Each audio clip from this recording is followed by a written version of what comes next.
Pero alam niyo ba kung ano ang barley grass? Isa ang barley sa mga pinakamatagal na pananim sa mundo. Mahigit 8,000 years nang tinatanim ng tao ang barley.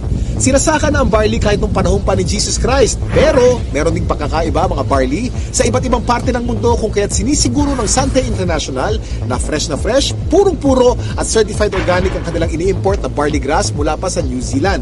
Alam niyo ba na ang barley ay ang natatanging halaman sa mundo na nakapagbibigay ng sapat na nutrisyon para sa tao mula pagkapanganak hanggang tumanda ito? Ito'y base sa 13-year research si Dr. Yoshihide Hagiwara, isang scientist, pharmacologist at inventor. Hindi basta-basta ang damo na ito. Kinikilala ng science na pinaka-nutritious ang barley sa lahat ng kinakaing halaman. Tinuturing itong total complete food. Ang barley grass ay kumpleto sa vitamins, minerals, amino acids, enzymes plus chlorophyll, phytonutrients and phytochemicals na kailangan ng katawan para lumakas ang immune system at makaiwas sa mga dreaded disease katulad ng cancer.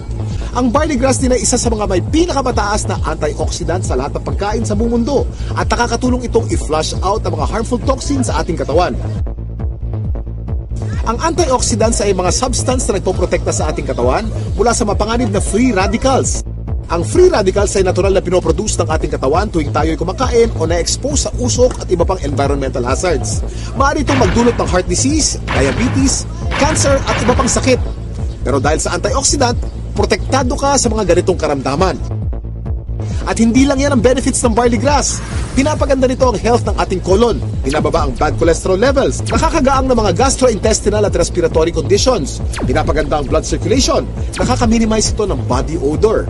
Nagbabalanse ng acidity levels ng ating katawan. Nakakababa ng blood sugar levels. Nakakatulong sa digestion at nakakadelay ng aging process. Ang daming benefits ng barley, hindi po ba?